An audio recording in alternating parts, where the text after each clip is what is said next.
Olá, caros alunos e alunas, estamos encerrando essa disciplina. Hoje vamos falar de um tema muito interessante, que é entender que os átomos têm uma estrutura quântica. É dela que vamos falar. É a única forma que a gente tem para a gente entender a tabela periódica, utilizando a teoria quântica. Não? Muito bem, então,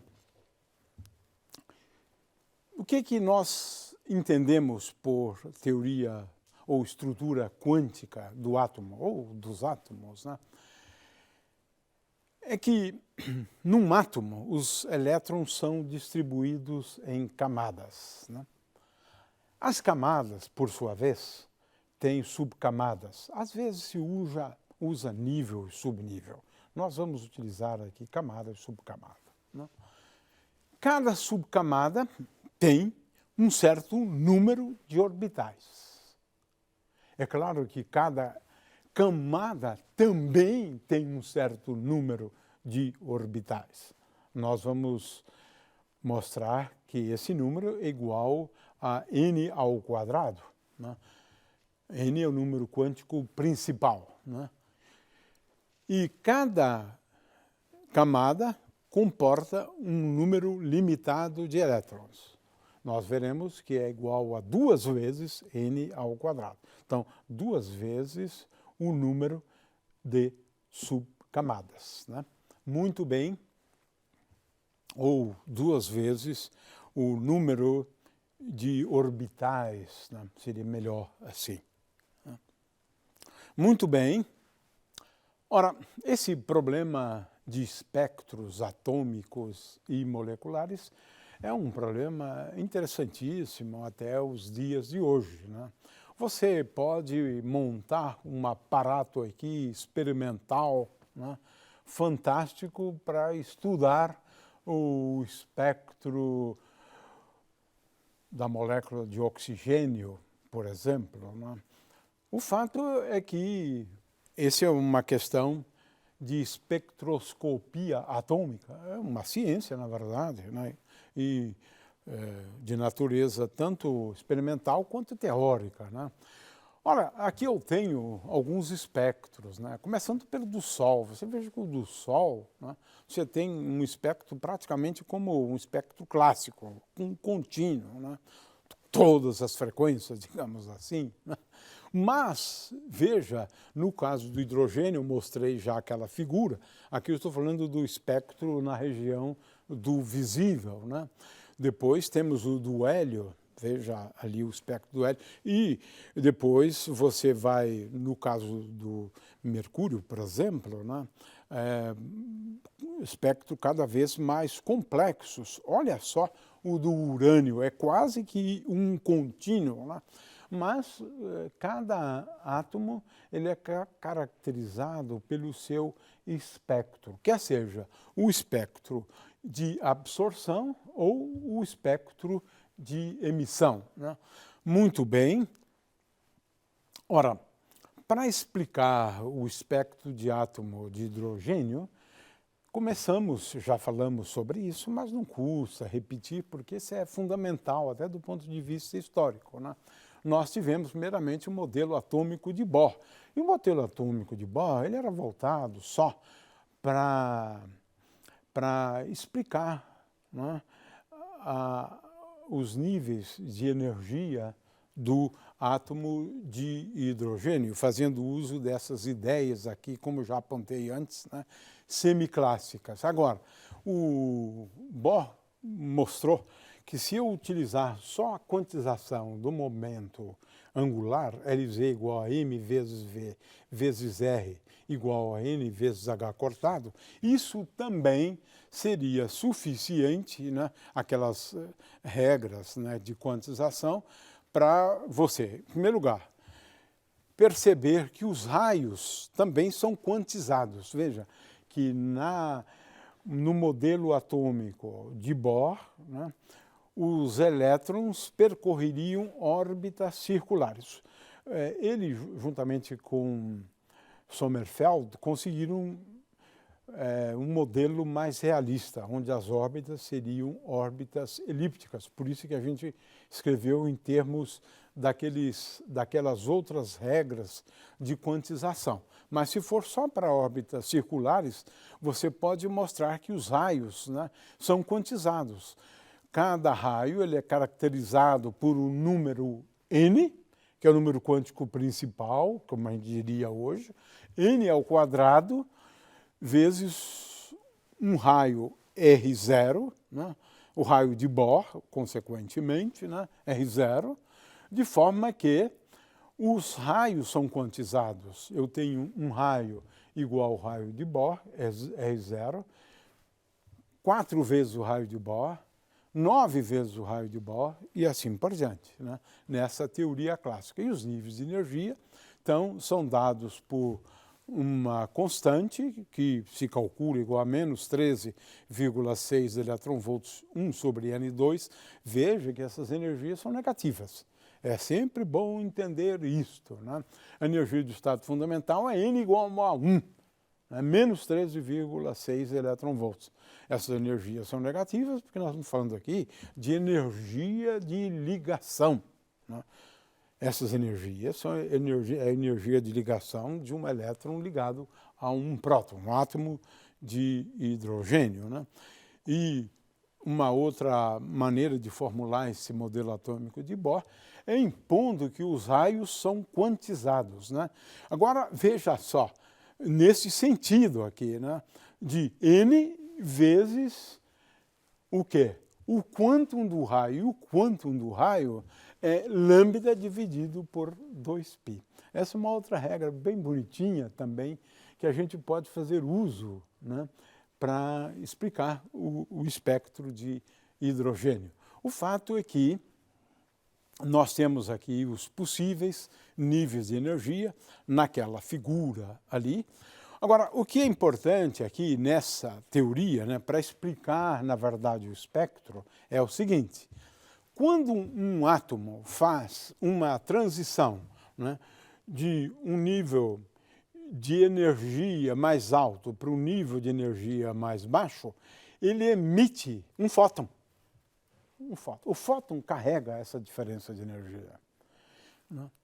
De forma que o que você observa são esses fótons. E como é que eu obtenho a energia desses fótons?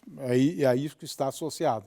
Ora, quando ele faz uma transição de um nível de energia para energia mais baixo, então eu posso associar a comprimento de onda da luz, né, ou da radiação eletromagnética dessa forma. 1 sobre lambda é igual a 0 sobre hc, né?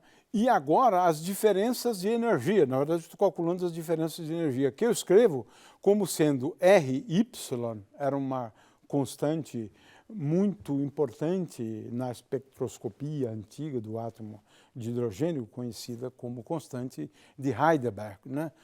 Então, essa constante 1 sobre N2 menos 1 sobre M2.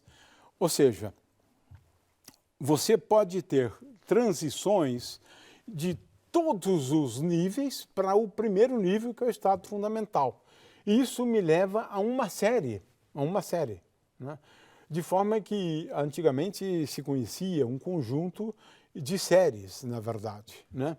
E essa teoria explica a existência, em primeiro lugar, dessas séries. Eu tenho uma primeira série, onde eu tenho transições de todos os níveis para o nível fundamental. Eu tenho uma segunda série associada a transições de todos os níveis para o primeiro nível excitado, N igual a 2, né? Finalmente, uma terceira série de transições para o segundo nível excitado, N igual a 3, portanto, tenho aqui então uma terceira série. E isso era o que se observava, né? De forma que, com isso e com a hipótese de Bohr, de que ao fazer uma transição de um nível mais excitado para um nível de energia mais baixo, o átomo emite um fóton. Esse fóton vai compor a radiação que é observada. Então, é o espectro dessa radiação que você observa, né? Muito bem. Então, aqui tem uma figura, né, que ilustra isso, né, onde eu tenho, por exemplo, a possibilidade, né, de transições, né, aí tem espectro de absorção, de emissão e assim por diante, né?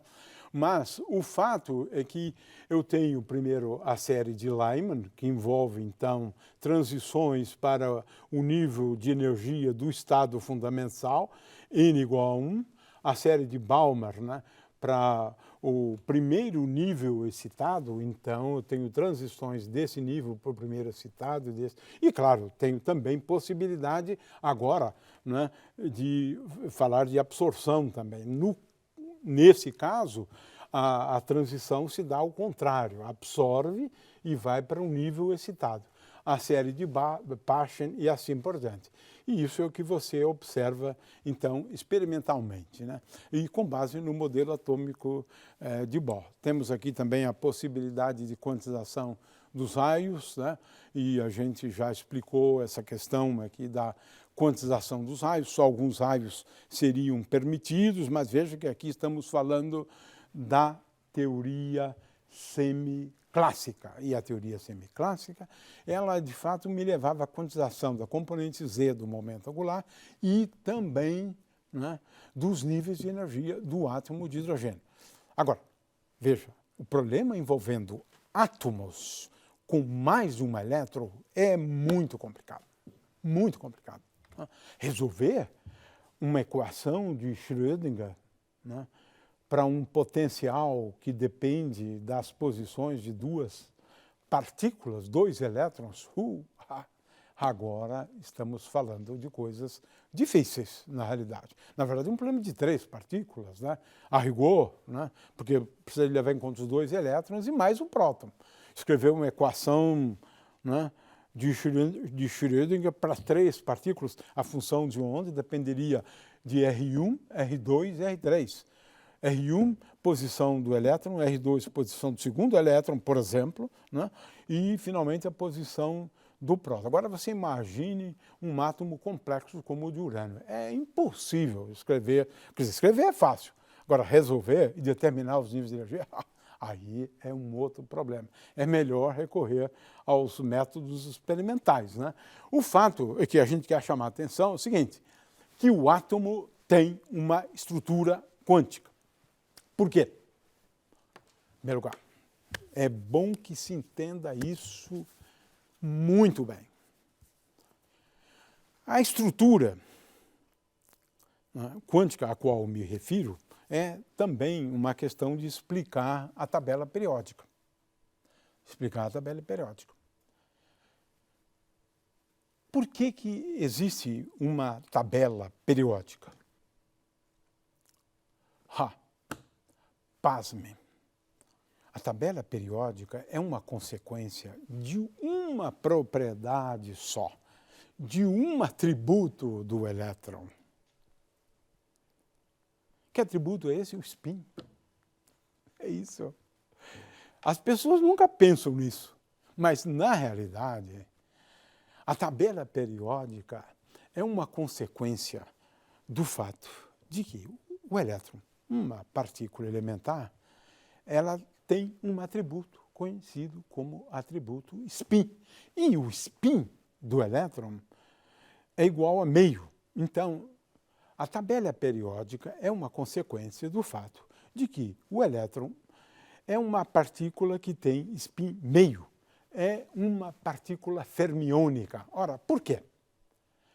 Porque para essas partículas vale um princípio conhecido como o princípio da exclusão de Pauli. Vamos explicar aqui o que é esse princípio da exclusão de Pauli, né? Mas se aplica a partículas de spin meio. O fato de que os elétrons têm spin meio. É isto. Essa é a origem da estrutura quântica. Essa é a origem, é a explicação para a tabela periódica. O que significa, então, esse princípio? Vamos lá. Vamos começar aqui pelos estados dos elétrons. O primeiro elétron tem um estado com números quânticos N1, L1, M1. O segundo elétron, num átomo, tem números quânticos N2, L2, M2. O terceiro, por exemplo, no caso do átomo de cobre, tem 29 elétrons, né? O 29º elétron tem números quânticos N29, L29, M29. É isso. Cada elétron, né, tem o seu estado caracterizado por um conjunto de números quânticos. Vamos começar com 3, porque a rigor tem que levar em conta também o spin do elétron, que é um quarto número quântico. Mas vamos começar com esses 3. De acordo com o princípio da exclusão de Pauli, pelo fato dos elétrons serem partículas dotadas de spin meio, você não pode ter 2 elétrons com os mesmos números quânticos. É isso? Não pode. O princípio de exclusão de Pauli exclui essa possibilidade, por isso tem esse nome. Então, esses números quânticos aqui, todos têm que ser diferentes. Agora a gente começa a entender os átomos, graças ao princípio de exclusão de Pauli. Por exemplo, considere, né, a possibilidade de você ter, né, digamos, 4 elétrons num átomo, né? Ora, esses números quânticos 1, 0, 0, um elétron pode ter. O segundo também. Por quê? Porque a diferença está no estado de spin. De forma que, em princípio, levando só em conta esses 3 números quânticos, você pode ter 2 elétrons tendo.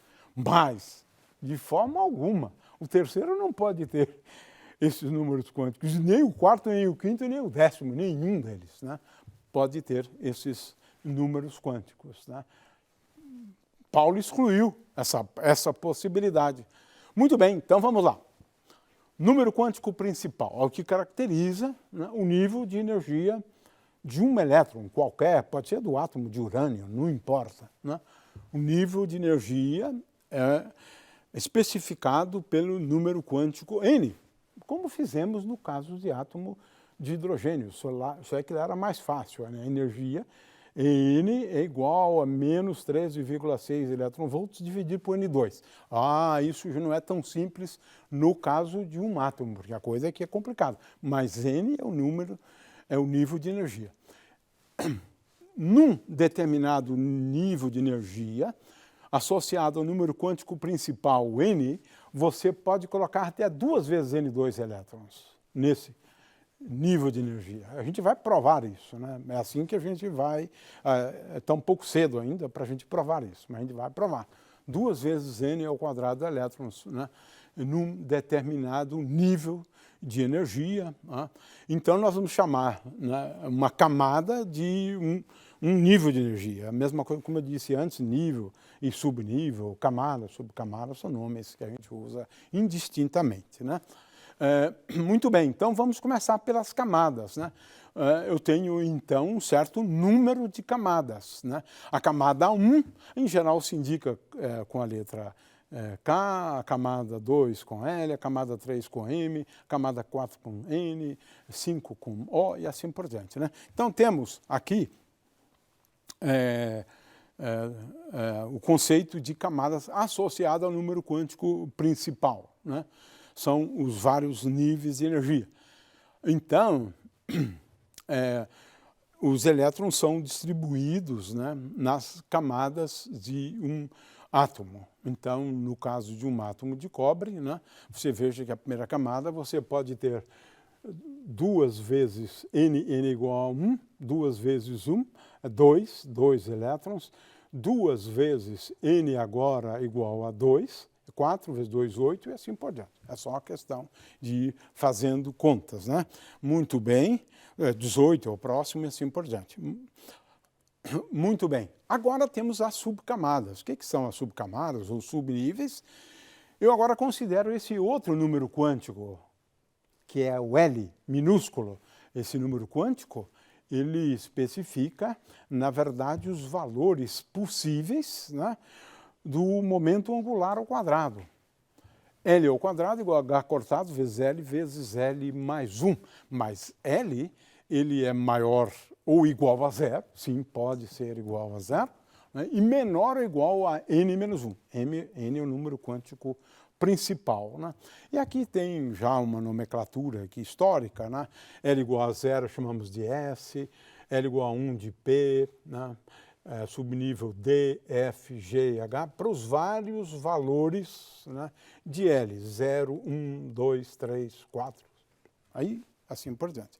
Muito bem, então temos aqui uma indicação, né, das subcamadas utilizando essas letras também, mas também se pode mencionar os valores de L, de uma forma inteiramente equivalente, né?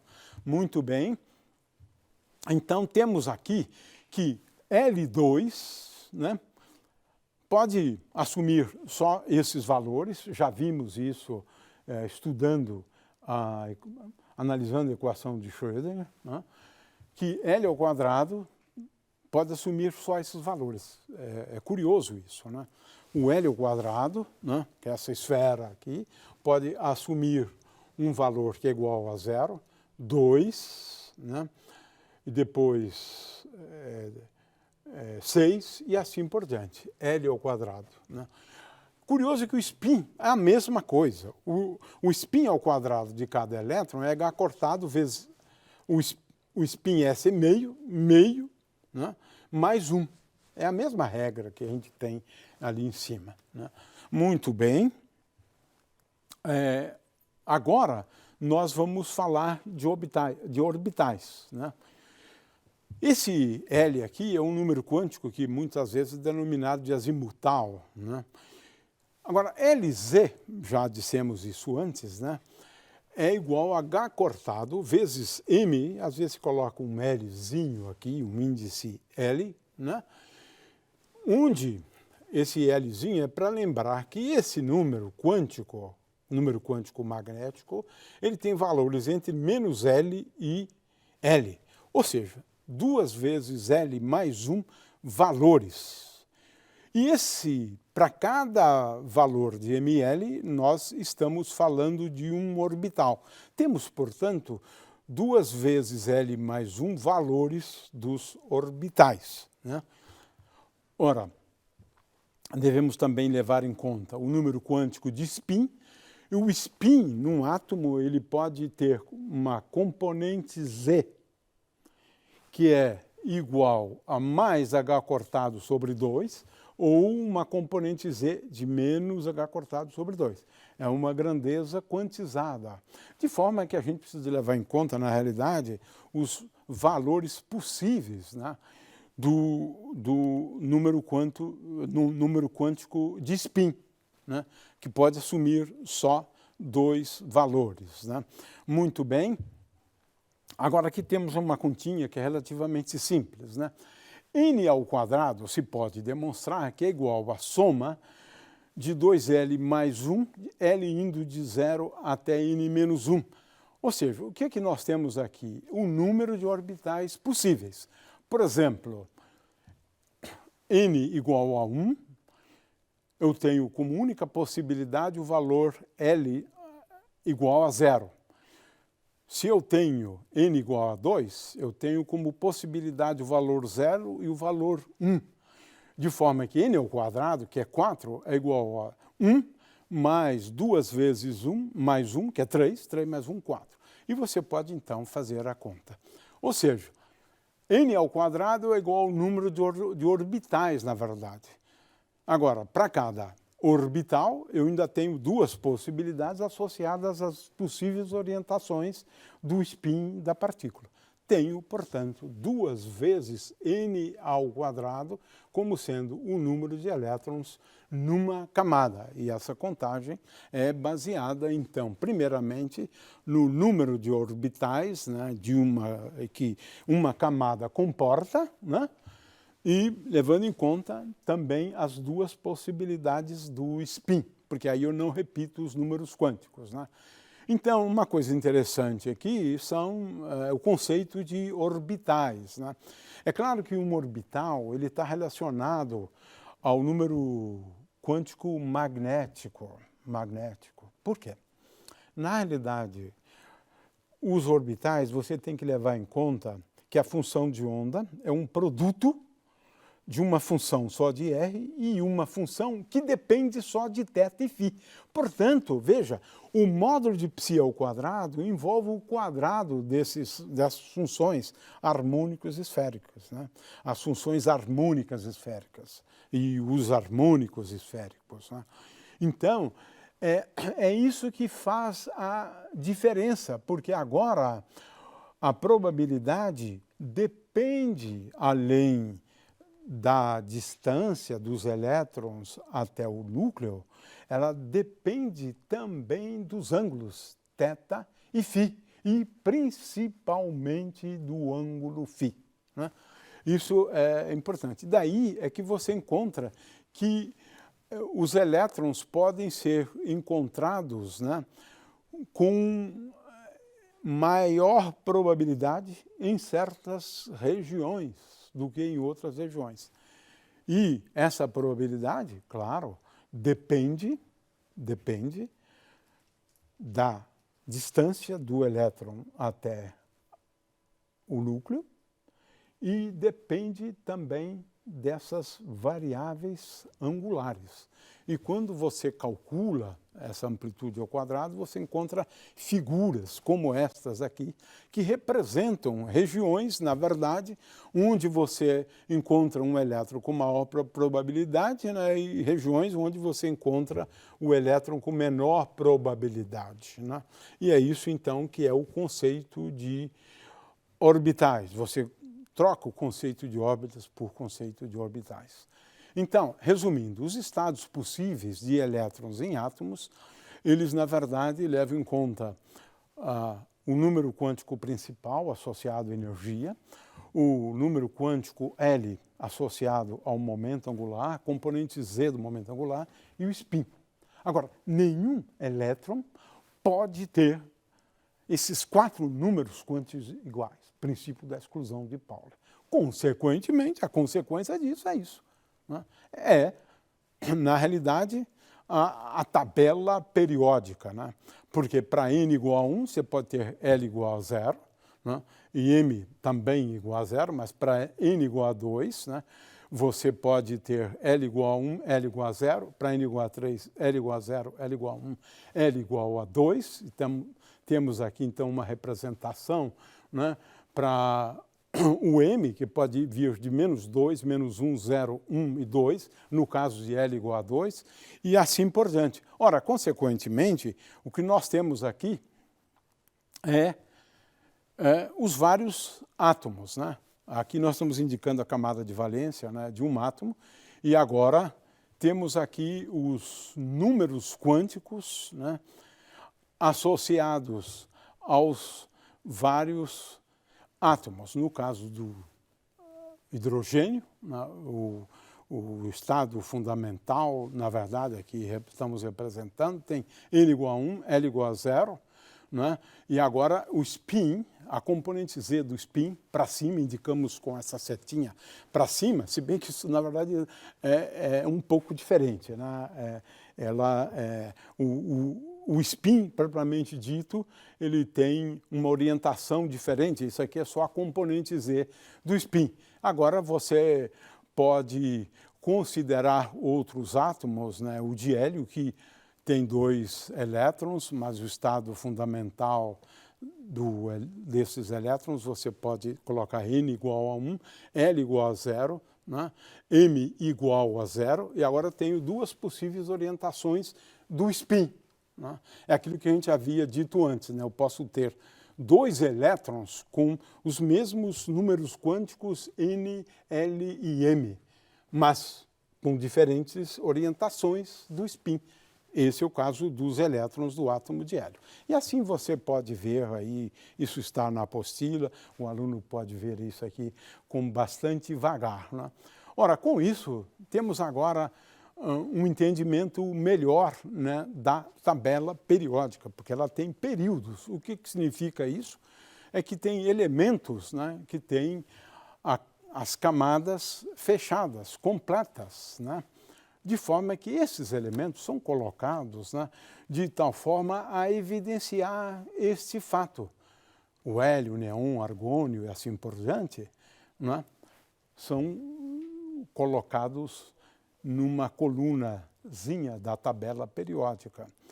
Aqueles elementos químicos, né, que têm um elétron numa camada, né, as outras estão preenchidas, um elétron só, tem propriedades físicas e químicas semelhantes, né, e assim por diante.